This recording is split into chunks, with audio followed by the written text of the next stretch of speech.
Hey everybody, this is Larry the Cable Guy. Check this out. So I'm in my truck driving with my buddy, and we was heading up to the men's warehouse to fart in the suits, and he's listening to his phone, and I said, that sounds like Hermie Sadler. He said, it is Hermie Sadler. He's got a podcast called Leaning Right and Turning Left with Sadler and the Senator. I said, Sadler and the Senator? He said, yeah, that's his good buddy, Virginia State Senator Bill Stanley. I said, well, what in the world? He didn't know this. I said, did you know that Hermie Sadler was voted one of the 50 best looking drivers in NASCAR? He said, I did not know that. I said, because it ain't true. You never know, though. He never takes off his helmet. But I know one thing, this show Leaning Right, Turning Left is good. So pull up a chair right there by your phone, get yourself a cold beer, and give a listen right here to this week's episode of Leaning Right, Turning Left with Sadler and the Senator. I'll tell you what, I bet Michael Waltrip's even listening. He's always wanted to do something like that. Oh, Sadler, got another one over on Waltrip. Get her done. I'm Virginia State Senator Bill Stanley, leaning right. And I'm former NASCAR driver and Fox Sports analyst Hermie Sadler, and I am turning left, leaning right, and turning left with Sadler and the Senator is back, powered by Pace-O-Matic. Hi, Hermie Sadler. What in the world are you doing in Emporia, Virginia? Emporia on a Wednesday morning in early April. I'm coming to see you. I was next door in Brunswick County. I certainly see a lot of Brunswick Academy stickers on cars over there. Yeah. I was in court this morning. I had to leave extra early, like 6:30 in the morning to get down here. I still was late to represent a client of mine who actually, we just turned them on to the podcast. Dave Guy was this guy's name. First client I ever had 30 years ago. And he had a wonderful girlfriend at the time. It was a domestic situation, and her name was Virginia. And she said, well, guess what? You'll never have to represent me because she's so good and so nice. Well, guess what? She got a reckless driving ticket coming down 85 or 58, and she was on her way to see her grandbabies. And kind of the full circle has closed now. 30 years later, as I'm celebrating 30 years as an attorney, I'm standing there next to her in court, and we were the ones, it was a reckless driving, and the case before us was a dude, Indian guy from a foreign exchange student who got caught, I think, on 85 doing 101 miles an hour. 101. 101 and a 55. Ooh. Isn't that immediately going to jail? That is pretty much going to jail in any place. Like in Northern Virginia, if you're doing 90 miles an hour, if you do above 90 miles an hour, let's say on Route 66 West, the interstate, then for every mile you do a day in jail. Down here, 101, he had really come They don't just prepared. pat you on the shoulder and tell you to back it down to 99, do they? No. I mean, the judge is going, didn't you notice that the trees were passing by you really quick? Not in Sheriff Roberts' no. Brunswick County, anyway. Didn't work for him. He had a good lawyer who had him do 101 hours of community service, an hour for each mile that he did on the road. Presented a lot of things, never been in trouble for, and the judge treated him pretty fairly. But my client looked over at me with her eyes about as big as silver dollars, like, is that something bad going to happen to me? But we took care of her, and she's lovely. Hi, Virginia Gobb. Hi, Dave Gobb. Dave is a guy that I've known for 30 years. First case, like I said, I ever tried. But he actually came to the General Assembly. He works for an elevator company, union guy. Really good. And you'll find most union guys are Republicans. It's all the hierarchy that are Dems.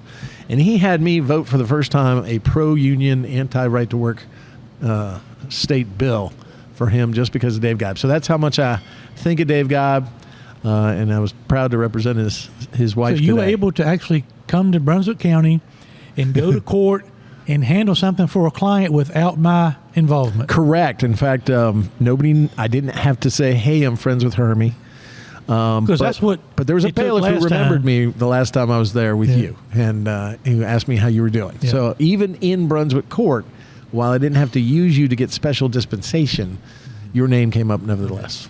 So today's podcast, in the bottom of the hour, we're going to bring on Tommy Baldwin. Those that have followed not only this podcast but Sadler Stanley Racing know by now that we hired 17-year-old Luke Baldwin to drive one of our open wheel modifieds on the Smart Modified Tour for 2024. And 2 weeks ago at the famed South Boston Speedway, he drove our car just drove an immaculate race. Oh, man. To win the King of the Modifieds, $20,000 first prize at South Boston Speedway. And you said, you know what? We had Tommy on briefly last year when we were down at Ace Speedway. Right. At that time, none of us had any idea that this was going to happen. No, we had Ryan Newman. We had never Bobby talked Labonte. about We'd never even talked about taking changing his son. drivers, much less hiring basically untested, unproven 17-year-old Luke Baldwin. But you thought, and I agree, that we should get Tommy on just for a few minutes in the bottom of the hour or at the bottom of the show to just talk about, as a dad, what it was like to see Luke accomplish what he's, not only in that race, but what he's done all year. Yeah. The body of work has just been phenomenal. His worst 4 races, worst finish was a 7th. Yeah, and that's after he got spun out and went to the back of the field and drove back up to the front. Right. And this past weekend at Tri-County, in my view, had the best car and broke a shifter linkage. So they had to come in the pit like an unscheduled pit stop and basically tie the car in high gear, which means he had no low gear for a restart. So he lost all this track position on a restart, but then drove from the back all the way to 5th under green. So he's doing a great job. The team's doing a good job. Yeah, that was an amazing race, too, for him. And I know Cash has had his struggles. Jonathan Cash, our guy in the back. But I think we've made changes. I think you've got great things going for him. We're going to test Hickory. As we're taping, this is a Wednesday. The race is at Orange County this weekend. Next weekend is Hickory. Jonathan Cash and the 16 VA team is going tomorrow on Thursday to test at Hickory. Great. Not only to get ready for Hickory, but also to confirm everything that we've changed prior to going to Orange County this weekend. So team's doing great, but we at the bottom of the show, you'll want to hear Tommy Baldwin's reactions to, and he said it to me when I talked to him on the phone early this week. He says it's just been a whirlwind. Luke has gone from relative obscurity to he's really being noticed on lots of platforms and is garnering a lot of attention because of what he is doing on the racetrack and off, by the way. So we look forward to talking to Tommy Baldwin later on the show today. But isn't that what we talked about and what you really were the focus of why we brought him on in the first place? We thought he was a very talented driver. He was driving crate modifieds, which is the lower part of the series, lower horsepower, usually younger drivers. This was a big chance, taking a big chance on him. I mean, he had a great name. You remember I joked, I said, well, do we get the +1? The dad. I mean, if we hire the son, we get the dad, and that's great and wonderful. But, this really kind of speaks to what your mindset was when we started Sadler Stanley Racing 3 years ago, was trying to fight for the underdog, give somebody a chance. Yeah. And this is what we've done. I'm surprised. We had a lot of conversations about this. I didn't think the payoff for that young man would have been so quickly, and certainly under such circumstances. I mean, that's high pressure in a high-packed environment such as the King of the Modifieds. I think what we've done is altered and pivoted our racing team as we've gone. When we started a couple years ago, it's hard to believe we're in year 3 already with Sadler Stanley Racing. We had Jonathan Brown and we had Ryan Newman, and when we started the team brand new, we needed experienced drivers that could help us give feedback and help us guide us through those beginning phases and growing our team and building that foundation. And we did that. And we won a race with Jonathan Brown. Yeah. We won a huge race with Ryan Newman at North Wilkesboro. But as we continued to go down the path, and once our race team was more established and our cars were built and we had a better direction, we pivoted to kind of, in my view, the best of both worlds. We still got Bobby Labonte, a Hall of Famer that's running a handful of races for us. He's already got a top 3 finish at Caraway earlier this year in the Smart Series. So we've got him still in the cars and running some tour races and some smart races for us. We've got Jonathan Cash, who this is a once-in-a-lifetime opportunity for him. That's why it's important for us to get his team figured out and get the bugs worked out for him. And we've also provided the first of what will probably be many life-changing opportunities for Luke Baldwin to climb the NASCAR ladder. I mean, this kid, if he continues like he's going, he'll be in the Truck Series and in the Xfinity Series within 2 years. And so we can look back when that day comes and say, hey, we had a hand in giving somebody that opportunity, and he's produced. He is producing. And let me tell you, you had a conversation. I jumped out of the way when we were at the suite at the King of the Modifieds while the race was going on. I don't know if you've listened to this, if you've listened to our playback on that taping.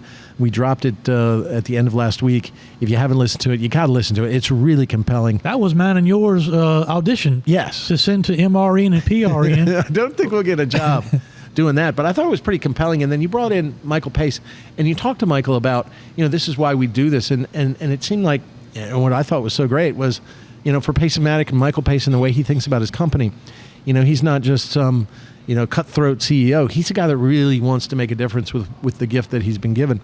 And spoke to that. And you guys had that conversation about how important it was not just to give a young man with promise a chance who might not otherwise have one, but also to fight for the little guy. Let the little guy, that's what we're doing. We started off with Jonathan Brown, great driver, won a race in Franklin. We made a switch, went to full-time Bobby Labonte in year 2 with part-time Ryan Newman and Jonathan Cash. In year 2, we won 2 races. You just said, the Franklin County race and then the Wilkesboro, return to Wilkesboro, which was historic. As you looked at me and said, nobody else can say what we just did. And then in the second year, we had Bobby Labonte win 2 races. Ryan came close a bunch. But then the third year, you and I said, we didn't want to call it rebuilding, but we kind of knew that this was going to be new and different. And Jonathan Cash had always done well in that second year. But here we come out of the race. We've now won a race in every single season that we've run. And that's pretty impressive. The return to North Wilkesboro with Ryan Newman, which is fitting. Yes. And we won the inaugural King of the Modifieds at South Boston. So no matter how many of those races they have, we won the first one. Right. So, and no matter how many, now they've repaved North Wilkesboro. There's races going back, but it's faster by 2 seconds. We won the first one. Yeah. The return back to that racetrack, and so before any other race car touched wheels touched that ground. We've done some pretty cool things, and it's been fun to watch. But I'm anxious to get Tommy on here on the show. But before we get to that, well, hold on. The reason, and you're right about the reason for Tommy, but I don't know if you've seen, and people, if you're listening to this podcast, then we have so many listeners. So go to probably Twitter, X. If you go to Tommy Baldwin Racing. You can do it on Facebook. Go to the Smart Series Facebook page. You'll see a video, and it's the shadow of a man. Looks like he's kind of jumping over the wall. And watch that video. It's about 2 minutes long. It'll make you cry. Made me cry. And that's why I called you up and said, man, I just want to, as a dad, you and I are fathers, I just want to talk to him about that feeling. Mm-hmm. We've talked to him about his history, his career, and his thoughts about those things. We'll get into that maybe a little bit, but that's really what I want to focus on because so we were so hyped up and excited that when we won the race, we jumped up, left the suite where we were taping, ended it right there for the moment, ran down. What we missed was Tommy Baldwin actually in turn 1 after, of course, Lee comes around in the second lap, jumping up and down. Jumping over the wall, running up to his son and sticking his head inside the race car, and Lord knows what those private moments were. But my wife and I, we were watching the race again, the next day, or no, actually that night, and we saw that in the video, and we stopped it. We're like, wait a minute, is that Tommy? Yeah, who's that guy running out to our car? And it was Tommy Baldwin, and my wife and I just, tears came to our eyes, and just that's really what this is all about. Yeah, and a moving moment, and so that's what we want to share today with Tommy Baldwin. Tommy's on vacay, but he's still making time for us. He's in Punta Cana, he said. How come everybody's going to Punta Cana except you and me? What are we doing wrong? Shep Mouse goes to Punta Cana like weekly. What are we doing wrong? Working, I think. But Tommy works. Shep works. I don't know what we're doing wrong, but I think, and everything's different for them in Punta Cana. Their luck changes. Yeah. Everything's happy. The vibe is different. The vibe is different. Is that Mexico or is that an island? I mean, I don't even know where Punta Cana is. Really? I spend most of my time, if I do have a chance to get out of town, normally it's to go to the Outer Banks. Well, I don't. If I go out of town, it's usually at the General Assembly session for 2 months in that's always downtown pleasant. Richmond. Oh boy! Which brings us to our first what a segue subject. Many people. One of the reasons why this podcast was started was to keep people abreast and advised of our fight for small business here in the Commonwealth of Virginia, and won't go back through all the grueling details of our 3-year journey. That's another journey. Another 3-year journey, but I think we've done our job to this point. Yeah. There's a bill sitting on Governor Youngkin's desk that, if he signs it, will fairly tax and regulate skill games to be operated in small businesses in the Commonwealth of Virginia. And wipe out the illegal game. Wipe out the illegal games and put teeth, slot games. Give teeth to our law enforcement and our Commonwealth's attorneys to get rid of the illegals and allow the people to do it the right way to survive and thrive in this very challenging business environment. So my question to you is, Mr. Senator. Oh, no, I've spent the last couple of weeks not being a senator. What is the time frame in which the governor has to act on this skill game legislation that has been passed by majority in the House and the Senate, by the way, and what is the feeling in Richmond as to what he may do? Okay, well, he's been a busy guy, and he's been using the veto pen like no other. I think he's surpassed 125 vetoes. He's broken the 4-year record of Terry McAuliffe's vetoes in 1 year, pretty much, and he's set to veto a lot more bills. So the concern has been he's got less than a week to decide on these bills. And in fact, I was looking through the bills last night that he's either signed or vetoed, and I didn't see a lot of my bills either signed or vetoed. I have not had a bill vetoed by a governor since I've been elected, knock on wood, 14 years, Democrat and Republican. So what the process is right now is he's got less than a week to finish up all of the bills, that is sign, amend, or veto. Veto means I reject thee. Amend means I want this changed. Sign means it immediately goes into law on July 1st unless there's an emergency clause when he signs it. So signed bills are already done and out. And he may have some more to sign, hopefully some of mine. And but the veto, if it, for those that, if you got to recall your civics class, if he vetoes the bill, then it takes 2/3 of the House and Senate, each individually voting on the veto, to override it. That's only occurred, I think, in 2 or 3 instances. If he's overridden in a veto in any one of these bills, that would be a rarity. If the amendment, let's say if an amendment comes down, then we vote on the amendments. We take them individually and we can vote on, or we can take them as a whole, but usually we vote on the amendments, we sever them and take them up individually. If he amends the skill game bill, he's going to change it. We'll talk about that in a second, but I'm just trying to give you the procedure now. So then he can send those amendments down. We take each individual amendment to the bill up and we vote it up or down. If one of the chambers doesn't vote for the amendment then and sends the bill over, let's say the House votes, there are 5 amendments, they vote down 2 amendments, 3 come over to the Senate, we vote on those 3. And if we vote on those 3 and we don't kill any of the other ones, then that's what goes back to the governor. And at that time, he can either sign the bill as amended, or he can then veto it. And if he vetoes it, it goes into the black hole until next year.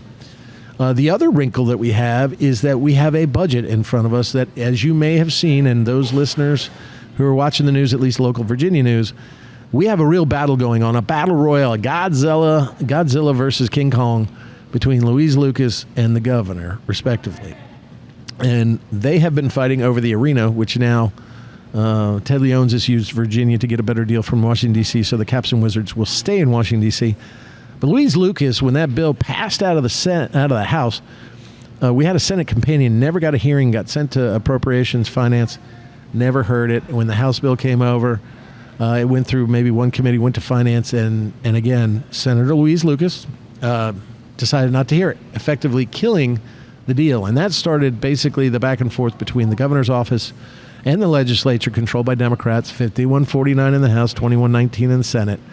And so we've had a pitched battle. Everybody's in their respective corners.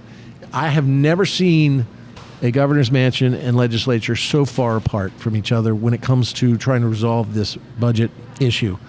The Democrats have put $2.3 billion of tax increases into the budget, spent all of it. I mean, the budget's like $170 billion in 2 years, what we call a biennium budget.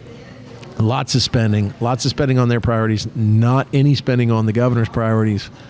And, and it kind of reverses what the governor has has been trying to do, which is to bring substantive, significant tax relief to businesses, to individuals like you, small businesses, to try to create more wealth and bring more companies and bring more people into Virginia. Stop the ex-migration that we're seeing. We're seeing our population lessening here in Virginia. They're going to more prosperous places with lower tax burdens. Governor tried to solve that in his proposed budget, rejected by the Democrats. They put forth a budget increase. There's some good stuff in there, and then there's some bad stuff in there.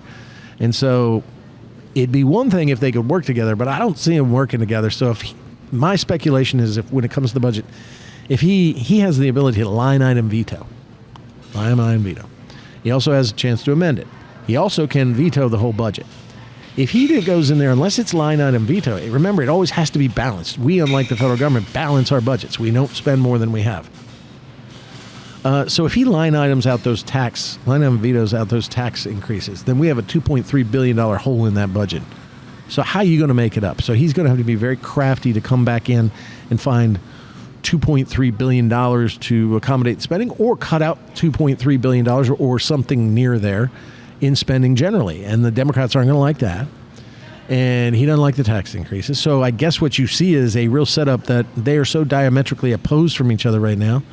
My belief is for the governor, who I think has a reasonable reason to be pissed off at the Democrats for what they did. I mean, they basically ignored him.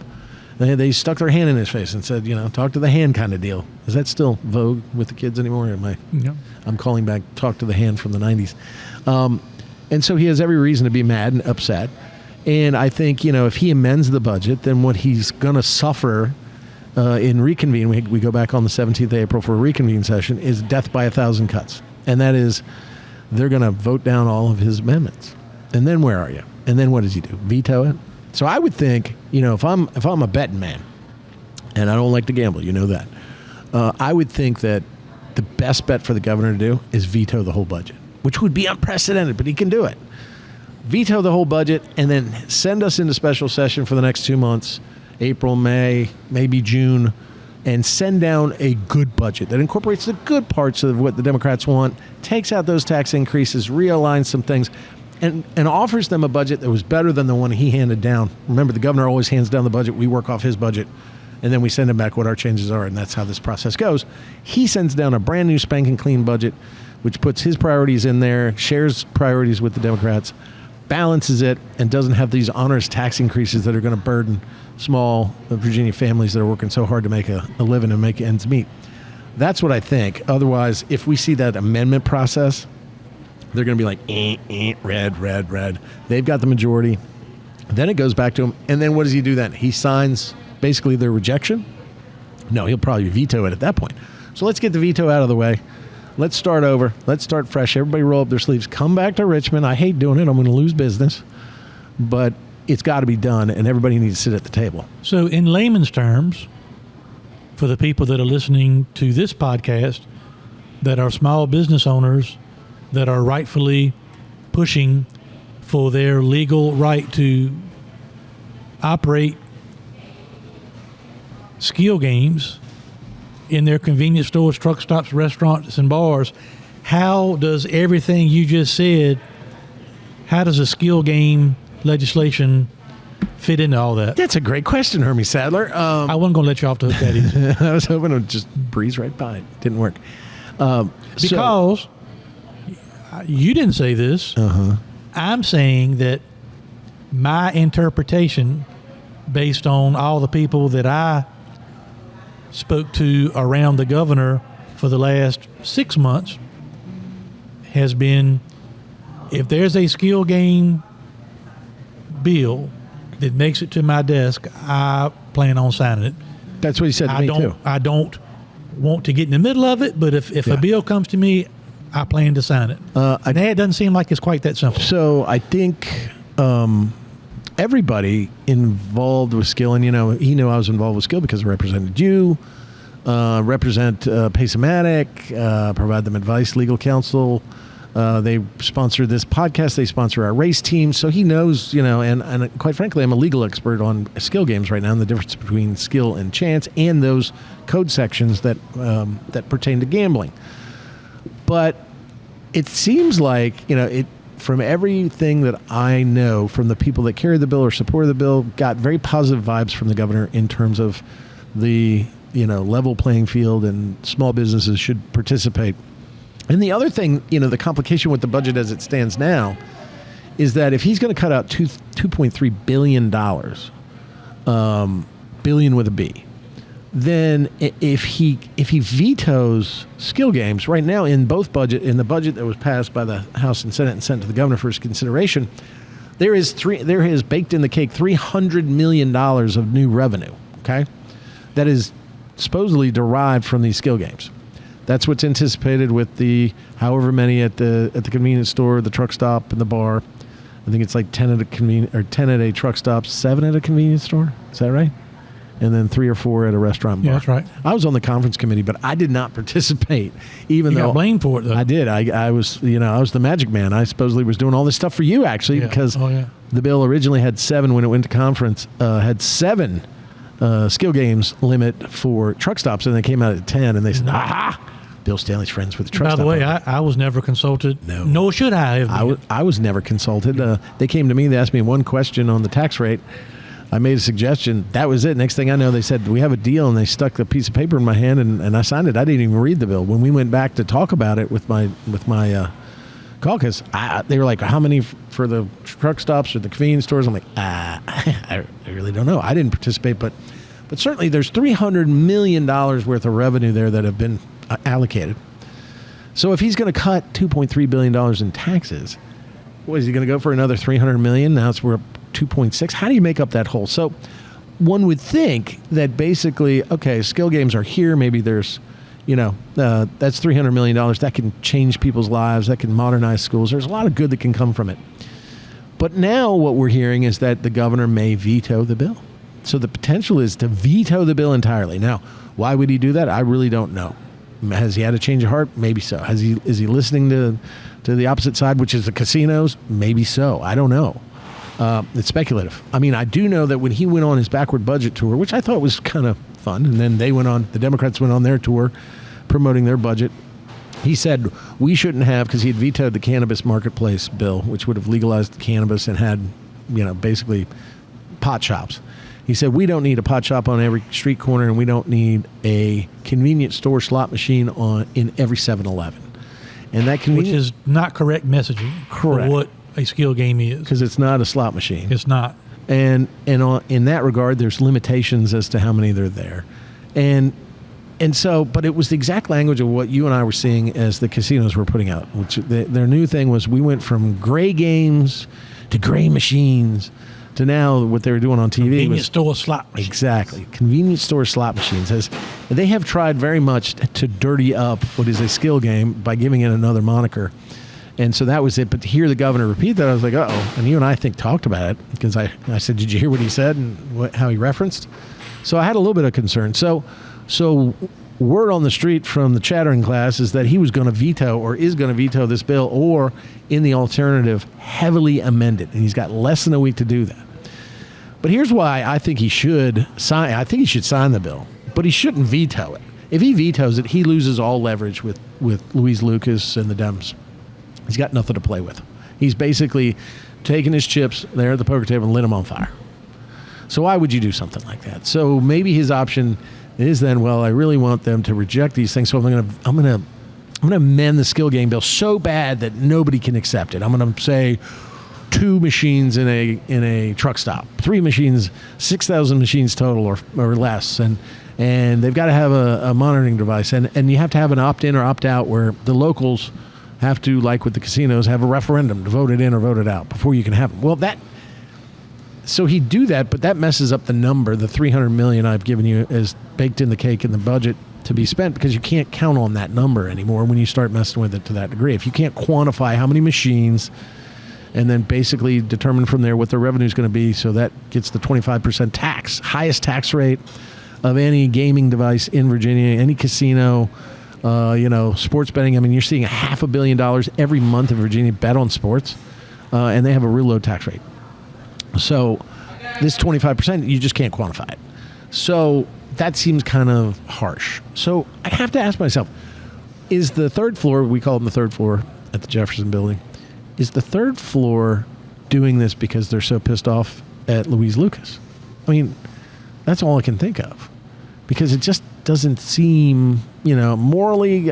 Look, we lost our morals on gambling when we allowed casinos in. They're pissed at Louise Lucas because Aaron Rouse actually carried the legislation, but Louise, I guess, sponsored it. Chief co-patron with Rouse and Timmy French. So you have a Republican on each side.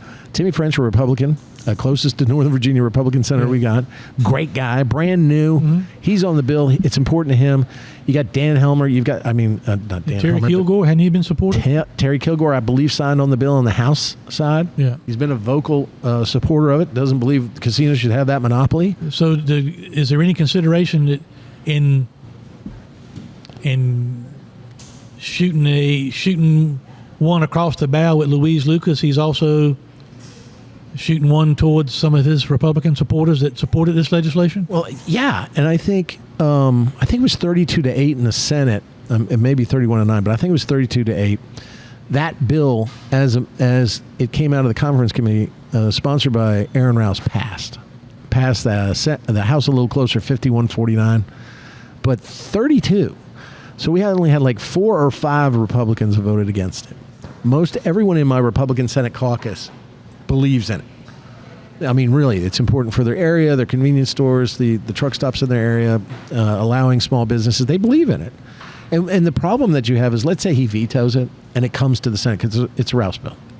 So you need, 26 to override? So I think you'd probably get, there were 4 Democrats who voted against the bill.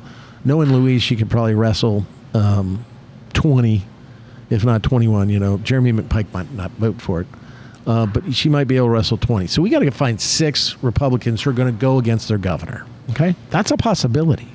If you look at that, if we only had of 19, we only had 4 or 5, so that's 15 Republicans. And I'm sorry, I'd have to be one. I'd never vote to override a governor of my own party.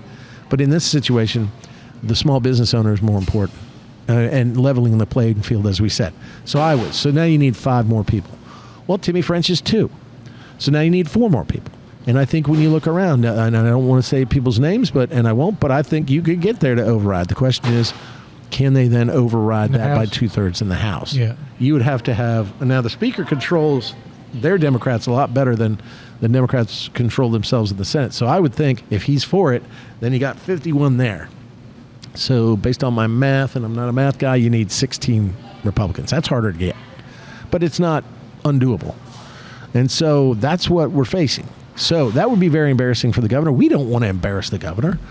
We'd rather him, amend it reasonably, and let's get it on with the business that we're supposed to be doing. Let's help these small businesses. The messaging that you're talking about is really what's important to me. And I got to tell you, for this whole 3 years that we've been fighting this battle, the way the other side has been able to package their messaging against me has been so very frustrating. Yeah. Because people that want to be on the other side or don't want to truly listen to what I say think that me, Hermie, and Sadler Brothers Oil Company, and in some ways you, because you're my attorney, that we're advocating for gaming. Right. That's not been my priority from the beginning. Right. My priority has been fair government, a level playing field, government overreach, the lack fair of monopoly market system. Yeah. Not letting monopolies rule. And that's really what's going on. I would have much more respect for the casinos if they would just come in and stand up and just tell it like it is. Tell the truth and say, we just want a monopoly, and our best way to get it is to get these other games banned through the General Assembly. But instead of doing that, they want to say, oh, skill games are horrible. They can't be regulated. They can't be taxed. All these illegals are because of the lawsuit. 6 people get shot every Tuesday night at Sadler Travel Plaza because of their skill games. All these things that are not true. Messaging is not true at all. And we proved everything that they've brought up. We proved it wrong. In a court of law. In a court of law. Yeah. Under oath. And so. And look, they've been doing this with the newspapers. They said, It's unregulated. Well, we showed how we can regulate and police it in our court case, or how the ABC does it. They said, well, the access to children can play it. Well, we demonstrated that didn't occur during the time when skill games were legal for 1 year. And quite frankly, the kid can go play the game, but when he tries to turn in his chit at the Sadler Travel Plaza, and here's a 12-year-old kid trying to get money, you guys ain't going to give him money. So that's a policing thing. Then they say, problem gambling. You can't identify problem gambling. Well, in the casinos, they do an ID check, I guess, and if you write your name voluntarily on a list that says, I'm a problem gambler, then they won't let you in. But tell me the difference. You know, I'm sure a Commonwealth's attorney or a cop can tell the difference between a guy on heroin or a guy not on heroin, but they can't tell a problem gambler one way or the other. And these games are not set up for high-stakes, big money wins, so you don't have that problem. But they said that was a problem. Then they've attacked Bryce Reeve. They've attacked Bill Stanley. They've attacked Hermie Sadler. Everything that they've done has been below board. I mean, they've gone low. But it's not because and they're it's really... BS. They've even attacked Paysamatics owners, employees. But they're not doing this for because no reason. They truly believe all these things are problems. They're doing it because they just want a monopoly. They want to control the market. Correct. You know, I told you this a couple weeks ago. Exactly right. You know, again, the messaging is frustrating to me. During session, and not you, but two other members of the General Assembly, who I respect, called me and asked me, Hermie, would you consider being put on the gaming commission? And I said, no, I would not consider that because my focus is not gaming. My focus is how can one industry force our government or our governmental leaders to, overreach into the free market system, and because they say so, the small businesses don't get a seat at the table. Yeah. You're going to take business from them and give it to these out-of-state special interests because they say so. So I say that if there's a commission that talks about the free market system, or if there's a commission that talks about fair government or people being able to decide where they spend their money, sign me up. Gaming just happens to be the issue we're talking about here. But my fear is that we're letting a precedent be set that, hey, if you got enough power and money and influence, you can win by governing your competition out of business, not by competing. That's a great point. And I feel the same way about skill games as I do EVs, electric vehicles. I mean, I'm in the petroleum business. So, obviously I don't like government overreach into that either. But I think anybody that wants to purchase an electric vehicle, has the resources to do so, fits into their lifestyle or where they live or what their budget is or whatever the case may be, more power to them. Yeah. My problem comes into play when our government, with my tax money, goes into subsidizing or giving tax credits to people to encourage them to buy those cars. Mm-hmm. I think if anybody, if Bill Stanley, as a tax-paying legal resident of the Commonwealth of Virginia, if you decide you want to go to the casino in Danville and play blackjack, you should be able to do that. Mm-hmm. But you should also be able to stop by Sadler Travel Plaza and play a skill game for 30 minutes if you choose to do so at the places that do it the right way and legally. If you want to buy an electric car, you should be able to do that. But not with the government's thumb on the scale, the making government's it thumb unequal. on the scale, making it more appeasing or more, sweetening the cake. It'll be like giving a tax subsidy to go play the casino and not play it at the truck stop. You get 10% off your federal state taxes by going and playing at these casinos. Right. That seems to be incentivizing by government, which is not what the purpose of government is. If the EV market is the way to go, and it's a home run, the public will decide that. Yeah, the market, not the government. Correct. Same way. The simple fact of the matter is, a lot of these casino people are pissed off because these skill games in the majority of these stores, people enjoy playing them more because they can use their skill and win every single time. Right. It's a better experience. Yep. Yeah. So I just think we got to let people be free. That's what we're supposed to be. That's a novel thought And here let in them 2024, decide, isn't it? You know, all we want Yeah, in, let them be free. in the skill game issue is let the ones that do it the right way, that do it legally, that follow the rules, you know, and we got a chance now with this legislation, and you brought it up when I said it earlier, you know, provide guardrails for the legal operators and provide guardrails for the illegal operators so that we can clean that up. Right. Or so that can be cleaned up. Right. But let the market decide. This stuff of, you know, subsidizing and banning and Picking winners and losers. What country are we living in? Yeah. And so my fight the whole time has been, if we start that now, where's it going to end? Right. And I know some people say, what's a reach between EVs and skill games? But to me, The concept is the same. concept is Yeah. you set the guardrails and let the people decide. And Because the marketplace we're dictates just it the not- same we're way. just not doing that. You could even take this argument to, you know, electric generation. You know, here we are, they want to go green, they want wind and solar, but they don't want natural gas, even though that's clean energy. They don't want, you know, they don't want nuclear reactors because it reminds them of Love Canal, even though that's the cleanest renewable energy there ever is, and safe. And yet they want data centers to store all their information on the cloud, which use up enormous amounts of electricity, that we have to build more on the grid and more generators to hold the capacity for these things. So they want their cake and eat it too, and it just doesn't work that way. You see these EVs, you know, we're on EVs a little bit right here, but you saw Hertz dump their whole electric vehicle rental program because it wasn't working and the desire and the demand wasn't there. You're seeing electric vehicle purchases at 2 or 3%. When the Biden administration is sending down unconstitutional guidelines from the EPA that says, you know, we have to have 50% of all new purchased vehicles by 2030, which is unreasonable to be electric vehicles. It's not going to happen. You have to let the market get there. We're always going to look for more efficient ways to spend our money or to generate electricity in the same way that's the way it is with electric cars. Look, if you're going to open the door to gambling, which I was against, I've said it 100 times, if not 1,000 on this podcast, then you need to open it for everybody, not the select few that promises the government, if the government puts their thumb on the scale, we'll deliver X, Y, and Z. You got to let the small businesses like you participate. In the and that's what this bill does. In the messaging, you know, they used it against me in my primary. Yeah.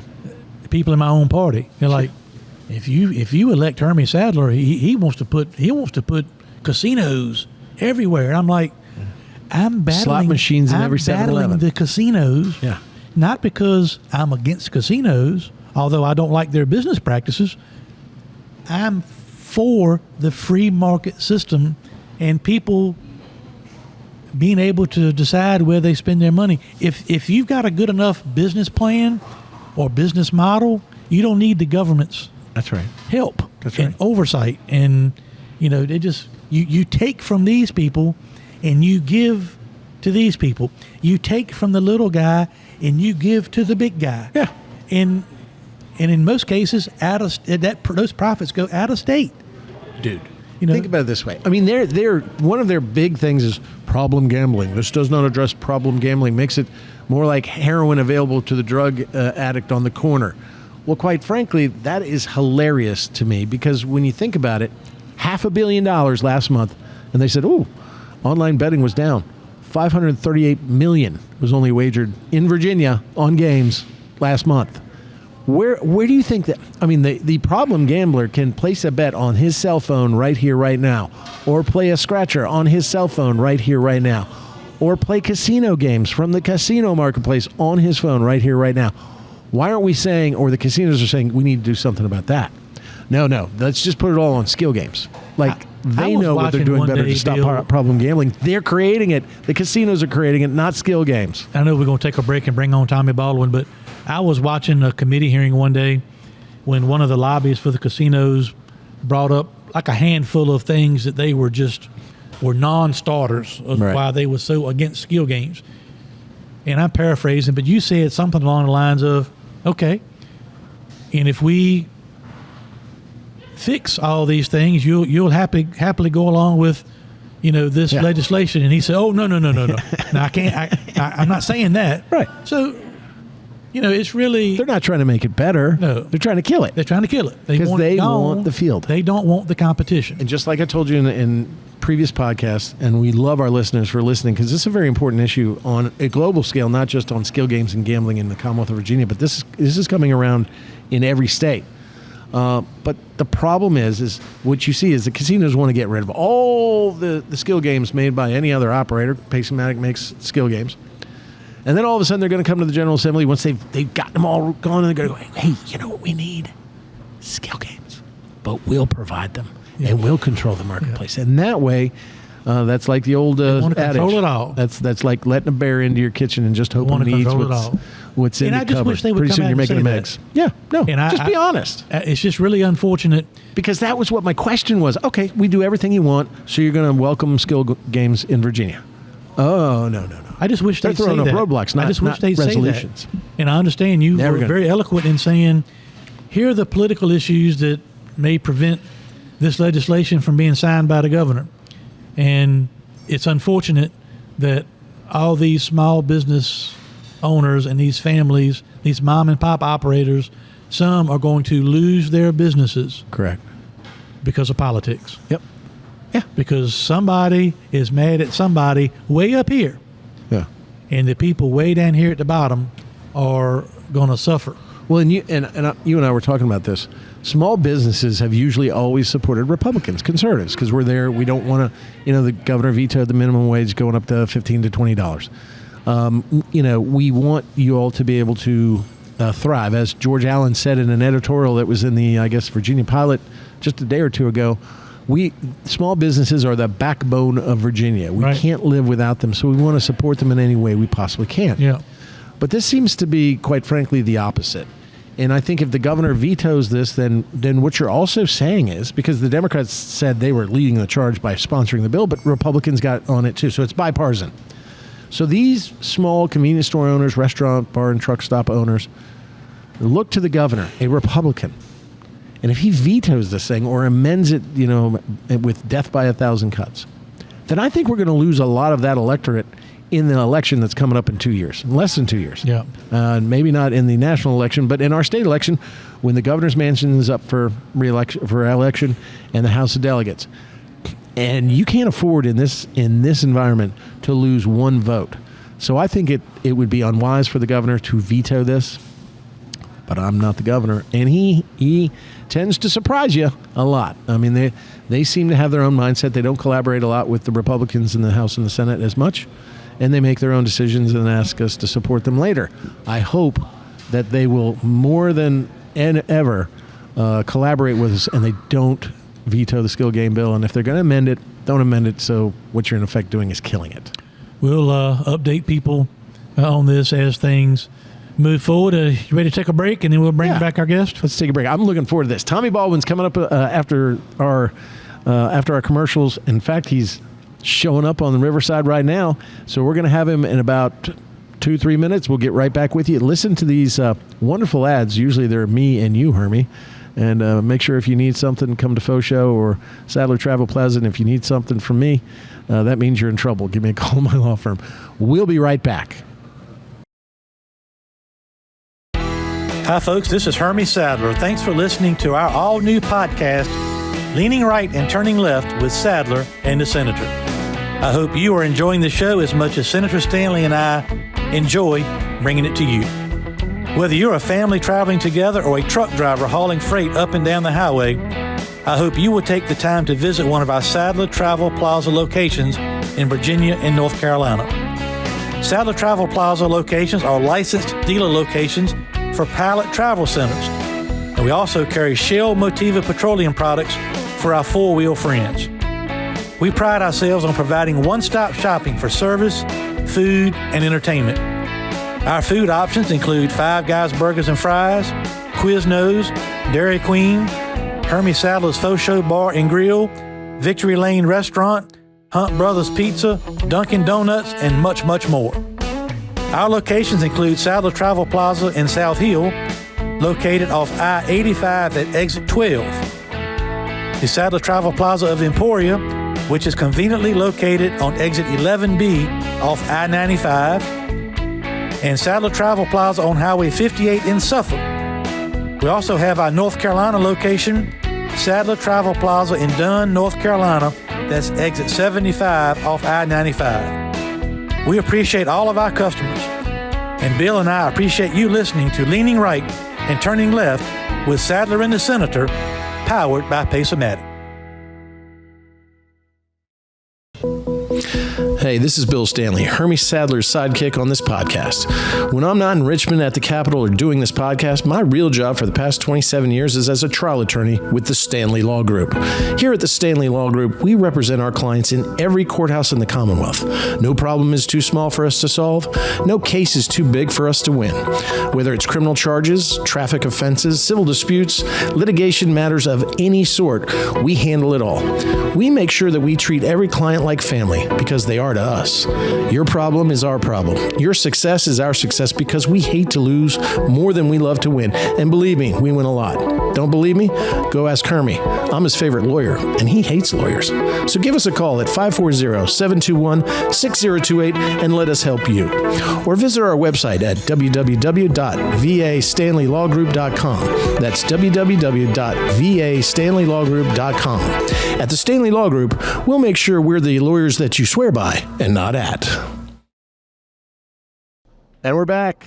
I'm Virginia State Senator Bill Stanley, and I'm still leaning right, even after that discussion. And I'm Hermie Sadler, turning left, leaning right and turning left with Sadler and the Senator.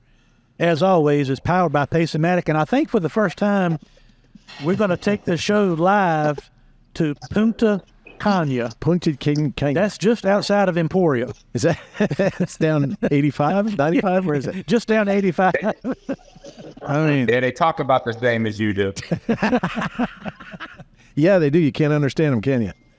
I mean, talk about a funny accent. Yeah, well, he's got a funny accent, but we agree to disagree, and I pretend like I hear what he says and understand it, and he does the same. But we're joined by Tommy Baldwin. Tommy, I appreciate you taking a few minutes to join us while you're on family vacation, but we just thought it was important to get you on. As Bill brought up the other day, a lot has happened over the last 3 or 4 weeks as it relates to Sadler Stanley Racing and your son, Luke Baldwin. And I can go on record as saying I had high expectations, but didn't know really what I was getting or what we were getting. And so far, the returns have been really, really good. And so from a dad's perspective, to get us going, how have the last 3 or 4 weeks been for you as a dad, Tommy, and everything that's going on with Luke? Yeah, it's been obviously your team has supplied us with some fast cars, and I always knew Luke had a talent. I was hoping that it would progress and maybe get a win towards the end of the year, but I didn't really think it was going to happen this fast. He's always been fast right out of the box, no matter what he's driven.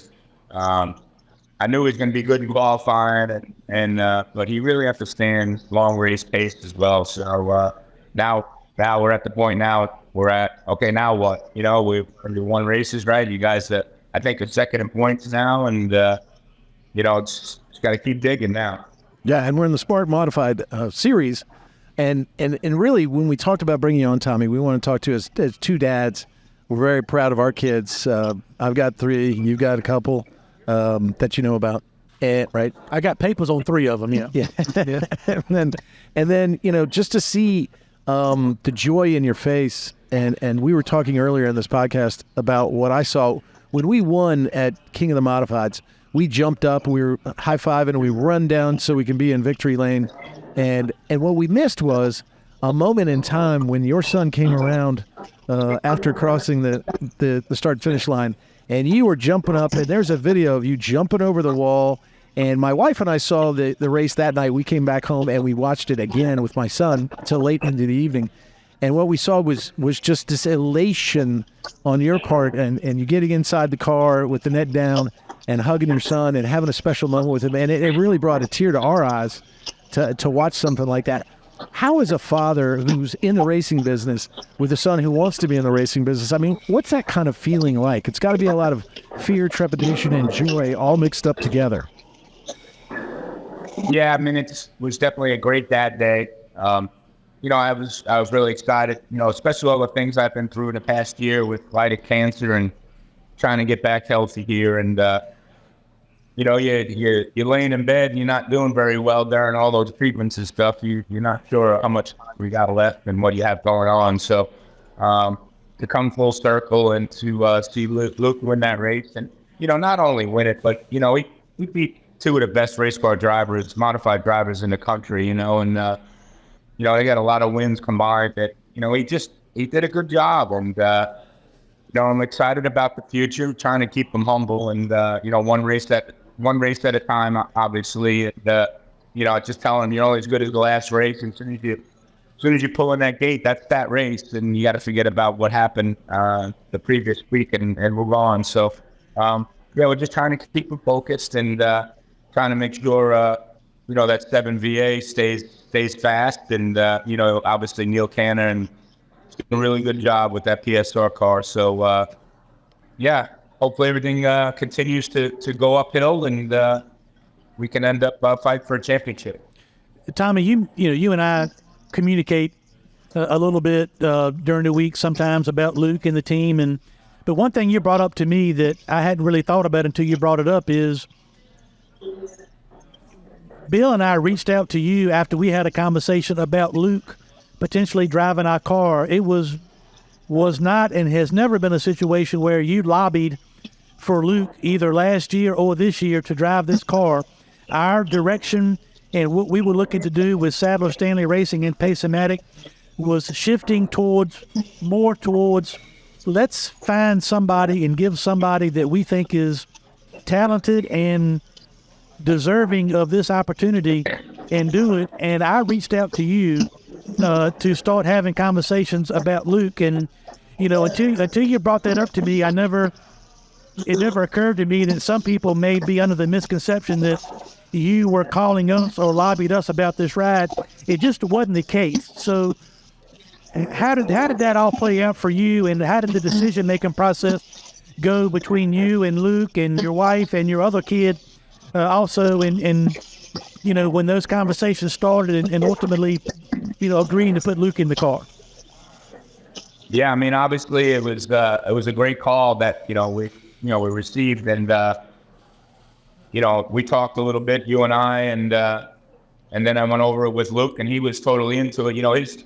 His focus after last year was really wanting to do some more late model stuff. And when this phone call came about, it kind of changed his thought process, especially after he tested it for the first time. And he really fell in love with these modifieds and the horsepower and the handling and and everything that goes with it. So, it was a surprise call.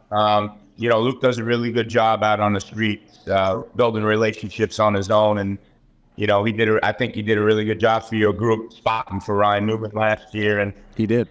He really understands what goes on during the race and how you're supposed to race. So I think you guys made a good decision. Well, thank you for that. We make a lot of decisions, he and I, and sometimes they're not all that good, but I don't think we have one regret about anything. I'm looking back at my phone. When Tommy and I started talking, it was December the 16th. Yeah. So, that was, Bill mentioned earlier, Tommy, we had Michael Pace on the podcast while the race was going on at South Boston, and we talked about this opportunity for Luke. And he said, that's what Pace-O-Matic does. We want to provide opportunities and help the little guy and all that. So it's all been coming together so nicely. So we still got a lot of racing left to do this season. To your point, we want to continue to win and provide Luke more opportunities. But if you have to look, say, 3 years down the road, where do you hope to see Luke? What do you hope him to accomplish, and where do you want him to be in 3 years? Or is it too early for that? Well, I think it's a little too early. We're in the building block process right now, to be totally honest with you. I think he has to prove himself a little bit more on the track and win some more. It has to go into depths, obviously. You got to be talented, number one. Then you got to put that talent to win. That's number two. Then you got to do a really good job, publicizing him, all promoting him and doing everything that we need to do. And then you got to go find money to go to the next steps. I mean, it's just this stuff that isn't for free. Obviously, you guys know that. Even the modifieds is not very cheap to race and do what we need to do to be successful. I mean, there's a lot of different ways you could go about it. But, our goal will always make sure he's going to be in the best possible piece he can be in. Obviously, you and I, we've been part of the sport for a very long time, and we're not going to put our kids in a situation that it's just going to be just enough just to do something. It has to be enough to do everything. And that's my focus right now, is just to make sure all the stars are getting lined up and the things that we're trying to do for them. One of the things that really impressed me with Luke, especially at South Boston, a little bit longer race, when I had a chance to really process the race, was how he, even at his young age and relative lack of experience as it relates to Matt Hirschman and some others he was racing with, was his ability to know when to be aggressive and to use up his car, but also when to sit back and ride and get laps as well. I know this is your son, so I'm okay you're talking about Luke, but how does a driver that young learn when to go and when to be aggressive, but also when to sit back? Because he mastered that at that race at South Boston. Sure did.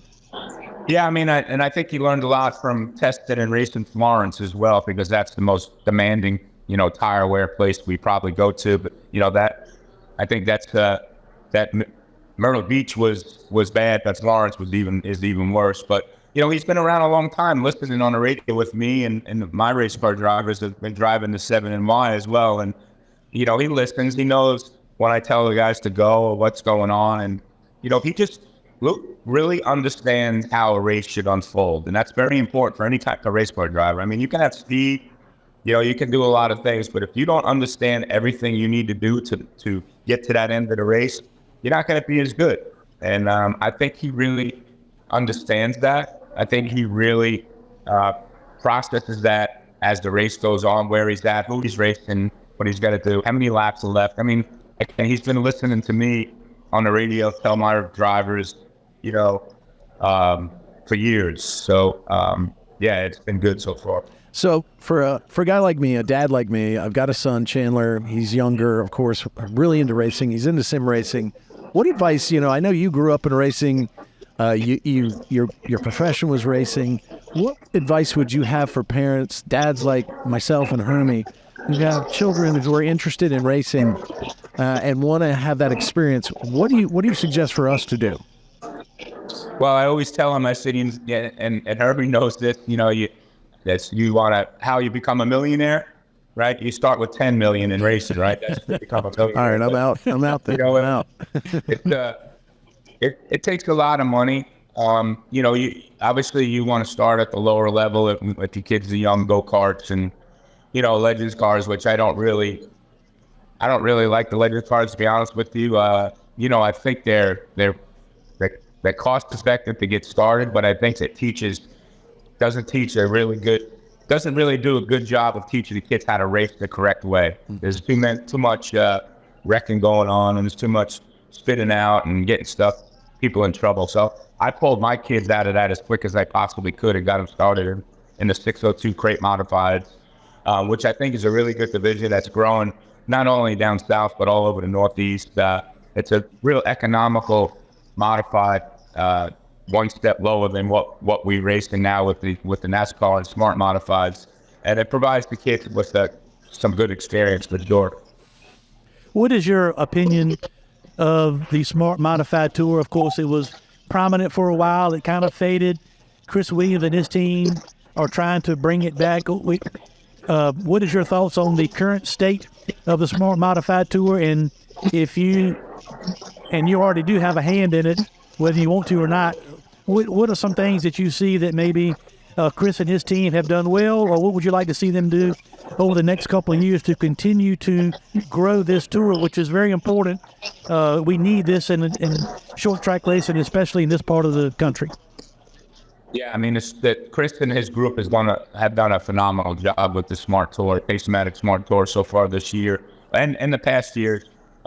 It's really come full circle on how much it's grown, right? And to be honest with you, the competition is just as hard in the Smart Tour as it is in the NASCAR Tour. And obviously, Matt Hershman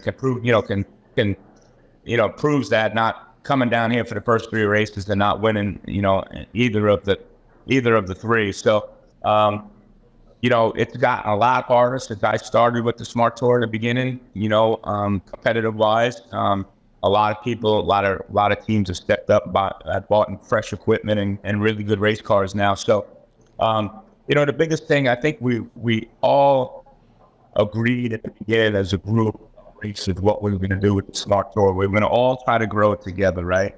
And try to perform and put a show on for the fans and go to these new racetracks and these racetracks down south that, a lot of us never been to. It's gonna get to the point that, and Chris knows this and he's working really hard on it. It's, we're not racing for a lot of money right now, right? And we're spending a lot of money. So he knows that he's and what he's working on perfectly, the perfect world would be South Boston every week, right? 20,000 to win, and that's what we do. But that's not going to happen. So we need to have a couple more of those big races. We need to, what I know Chris is doing, work on structuring our purse money a little bit better. A little bit more, all the way down the line, including the win. But it's coming together, and a lot of people have taken notice. And I think him putting on that South Boston race with Pace-O-Matic and Dominion Energy, help, I think, really put us in a spotlight a little bit more. Yeah, and I saw on the 7NY, and first of all, when I saw something on Twitter where all of a sudden you said, "Hey man, I'm tired of this young kid lofting winning. I'm bringing the 7NY down." I think you had Doug Covey in that car. Was it Doug? Yeah. And to challenge your son. I mean, for a minute I was like, "Hey man, you're not supposed to be challenging us." But I thought it was pretty good. And he had Dominion Energy actually as a sponsor on the back of your car, which I thought was real special. We were up in a suite with the Dominion Energy executives, and I got to say, unfortunately, they were rooting for your car, not for our car, because of the Dominion Energy sticker on the back, the big one on the back. But when you look at that race, and you were just bringing that up about Chris Williams, I think he's doing a great job. I'm the lawyer for the series. I must disclose that. I have to you, of course, Hermie, and sometimes Hermie and I have issues with that. But on a Palm Sunday, to get about 6,000 people out to the historic South Boston track, I think really said something. And the way that the track handled the race as well, I thought was top drawer. Do you tend to agree with what you saw out there? I mean, that's what I want to see almost every race is packed stands and interest in short track racing. Yeah, and I think as the series is growing, I think, Chris will do a really good job weeding out the racetracks that haven't done the correct promoting and haven't done, don't get them as many fans. And we'll start going to other racetracks that will. So, I mean, it's a lot of racetracks down south that we haven't even raced at yet that are pretty cool. So, yeah, I mean, it's a great little series, man. And, I've been pressuring them to try to get the 602 series as the feeder series to go along with it to follow us. So it's important that we keep a feeder series going on. That way, this Smart Tour will continue to grow. Well, Tommy, I know you're on a couple of days vacation with your family, so we don't want to keep you too long. But before we go, he's at a restaurant or bar right now. You can hear in the background. He is. He's having a large time. Wearing a Baldwin Racing, T-shirt, of course. Before we let you go, give our listeners and our fans and supporters an health update on you. It's something we followed. You kept it very private for a long time, but as the word got out and you've been back at the racetrack, tell all of those listening and that care about you how your health is and how that journey has been for you. Yeah, I'm doing well, thanks. I'm cancer-free now, and I'm getting ready to go back to my 3-month checkout here in a couple of weeks. My scan just to make sure everything's good. And so far so good. It's just you know, where I had the cancer, it's still hard to eat and swallow and stay healthy by eating and doing the correct things. But yeah, I mean, I just got to stay after it. I'm really busy, obviously, with the Cup stuff with Rickware Racing, you know, being the competition director there, and plus trying to support the NASCAR Series Modified Tour and the Smart Tour, and doing what Luke needs to have done and Jack needs to be done, and then having to go to vacations a couple of days to make sure the wife is happy. You know, I was going to say, don't forget the trophy husband part. I mean, I know. It's just you know, she booked this and saying that I have to go and I have to get some rest. And yeah, she was right. Yesterday, I finally got time to relax, and it was a good day. And head back tomorrow and head to Martinsville and hopefully scoot over to Orange County, watch the Smart Tour in just in time for the race, and hopefully Luke can get a good finish. Yeah, now, Rick Ware Racing, ever since you've gotten on board, they've changed. I mean, I think they've really improved, and I follow them just because it's close to an independent as you can get in NASCAR racing. What are you doing that's different for to change the body politic, the mindset in Rick Ware, and what are you doing to get ready for racing on one of the greatest short tracks ever, Martinsville, this weekend? Yeah, I mean, you know, in our sport, it's all about repetition. You know, you got to do the same things and introduce new things into it as you go. But yeah, I mean, it's been a process. It's been a lot of fun. We got a lot of really good people working there now. Really good race car drivers driving for us. So yeah, you do. You know, the funding's there. It's just about changing the culture. You know, it's been a long time. Rick Ware's just been trying to survive, right? Trying to get to the point that he can do this like we're doing this year, and we're just changing the culture. We're hiring better people every day, and you know, trying to make the whole team better as well as train the people that are there, make them better. So yeah, it's been great, a lot of fun. What's a competition director in a NASCAR team do? For a guy like me that doesn't know, and I know, Hermie, you probably know this answer, but I don't. So what is? Yeah, I mean, I'm kind of the guy that's looking over everything and making decisions from that point. That's, you know, I try to let the crew chiefs, you know, once the cars are done, completed, do their thing. But you know, I'm worried about what's going on a month from now. You know what cars we're taking, the personnel structure, you know, the mistakes that we're making, how they can get fixed.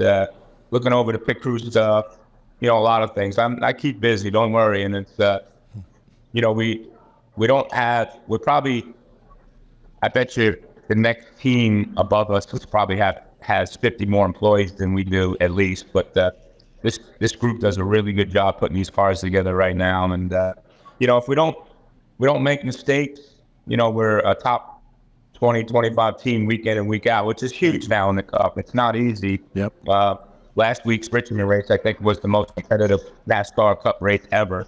I think they all finished within a mile and a half of each other, the whole field. So that's saying something.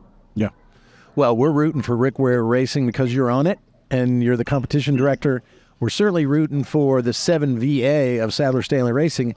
And I guess by default, we have to kind of root for the 7NY. I mean, what do you think, Herb? Well, it's the right thing to do when he's not racing against us. Yeah, I'm going to take a break, man. Luke told me after he tested South Boston, he came home, he goes, you might as well leave that 7NY home. I'm like, oh, he told me that too. You know, he's right. He's got the right combination right now of confidence but not cockiness, because he texted me after the South Boston test and he told me what he ran and what everybody else ran. I'm like, okay, pipe down, kid. You know, go back. But I'll tell you, he makes it exciting. He executed, you know, and that's easy to talk, but not so easy to execute. But Tommy, thank you again for everything. Thank you for taking a few minutes with us and loaning us, and especially thank you for loaning us your son. We really appreciate that you would let us have your son. And we're just enjoying watching him grow and win and learn and go to the next level. I mean, it's a proud moment for us, and that's why we wanted to bring you on, because we knew as you're a pretty reserved guy, but that moment in the sun as a dad, that's a dad's glory when your son crosses the start finish line, a champion, a king of the modifieds, and to see how you reacted was just very meaningful, I know, for Hermie and myself. So thank you. Yeah, I was really happy, but I was kind of pissed because we finished third. But we were all we were all beat up. I wanted the 20,000, not you guys. Oh, well, take that, Tommy Baldwin Racing. So anytime you want to come over full and just merge, let us know. But thank you for your time. Enjoy Punta Cana. Right. You got a couple more days there. I guess you're getting out probably tomorrow. I'll be home tomorrow. All right. Well, make sure that Luke is taking his vitamins, getting plenty of rest, hydrated, and give him like a 7 p.m. curfew. Okay. Yeah, he goes full training mode starting this afternoon. So we got a full deal for him today. Wonderful. Give your lovely bride, who I met at the King of the Modifieds, our best, and your son as well. And we'll see you at the racetrack on Saturday. All right. Hopefully, see you Saturday, guys. Thank you. Thank you, Tommy Baldwin. Tommy Baldwin, the great Tommy Baldwin, right there. We had him, a big fat winner. I mean, a dad's glory and pride. We saw that right there at the King of the Modifieds. There was nothing better for me, man. I can tell you right now. Yep, we got a good start to the season. We just got to keep it going. So hopefully we'll get a good result at Orange County and keep that momentum going as we head into the summer months. As you're listening to this Saturday, Orange County in the afternoon. It's just about 45 minutes south of Danville. If you're in Virginia, you can make the trip. It's a wonderful track. Yeah. Great racetrack. And it should be very racy. I think the car counts will be about 22, Do you happen to know who won the last 2 Busch Grand National Series races that were ever run at Orange County Speedway? Ryan Newman. No. Elliott Sadler. No. Miss Haley. Yes. I'll give it to Haley. All right. Who won the last 2 Grand National races at Orange County? You can Google it. I don't want to Google it. Man, that takes too much time. Just tell me, who was it? Do you know him? I did, but it was a long time ago. You won? The last 2 NASCAR Busch Series races run at Orange County Speedway in 1993 and 1994. I won them back-to-back. No kidding. Yeah. So tell us a little bit about that. No, Here we go. no. Well, that's another podcast. That's another podcast. So you win 2 races? That's another podcast. What car were you racing? The 25? Yeah, the 25 Virginians for Lovers. That's me taking the second flag in the 1993 race right there. Look, that is Orange County. We're sitting here at Faux Show, and if you're ever on 58 or getting on 95 or 85, come to the Sadler Travel Plaza. Faux Show is one of the greatest restaurants. See all the 25 little orange signs in the stands? Yeah. Holding them up. And you can see pictures of Hermie's history, racing history here, and Elliott. Mm-hmm. And we're sitting right next to actually a picture of you taking the checker flag, Orange County Speedway, and the Virginians for Lovers. 25. What year was that? 1993. And you had a lot of fans. Look at all the people cheering. Yeah. Now, who'd you beat? I think maybe Ward Burton was second. I'd have to look back, but I don't remember. Okay, so we're going to save this for the next podcast. That's another podcast. Let's talk about, because we'll be talking about Orange County, what happened there. Yeah. I want your Orange County stories, all your best ones. That'd be great. Are you going to the race this weekend? I hope so. Okay. I don't think I am. I don't think, you know what I'm doing? So it's not podcast material. It's not? No. You're not going? I'm not going to the race. All right. So I'm going to stay home this weekend and do some stuff with the kids and family. Wesley, you can 2 months. delete Wesley, the rest of this after Tommy Baldwin got off the air. See, this is always when Herbie wants to end, and I just Bill has a hard time getting off the air. I love talking to you. Yeah. I mean, that's what this makes. You want to my watch some first lunch, game. or you got to go? You got to. I got to roll back up. I got to help build a game room for my son. Okay. So I've got to stop at Walmart and pick up a whole bunch of stuff. But all right, ladies and gentlemen, I hope you've enjoyed this episode of Leaning Right and Turning Left with Sadler and the Senator, powered by Pace Mac. And our guest from Punta Cana. And our guest, and it wasn't Shep Miles. Yeah. It was Tommy Baldwin, and I hope you've enjoyed this. We have nearly 100 episodes. We're coming up on our 100th episode. You can go back through our library. They're fun. They're funny. We talk to a lot of people, the Tommy Baldwins of the world, politicians, race car drivers, athletes, Jeff Jarrett, the greatest WWE Hall of Famer there is. Go back and listen. They're very timely. We always talk politics, racing, wrestling, and whatever else comes on our mind. But we appreciate you listening. We appreciate our sponsor, Pace-O-Matic, and we really appreciate Larry the Cable Guy, who brings us into the show every single episode and tells you how great we are. And I think this was another great one. Hermie, I'm Virginia State Senator Bill Stanley, not ready to get off the air, but I'm gonna, and I'm leaning right. I'm Hermie Sadler, turning left. Thanks to all our listeners. Thanks to Pace-O-Matic. We appreciate our supporters, and we'll be back next week with another edition of Leaning Right and Turning Left with Sadler and the Senator, powered by Pace-O-Matic. God bless you all.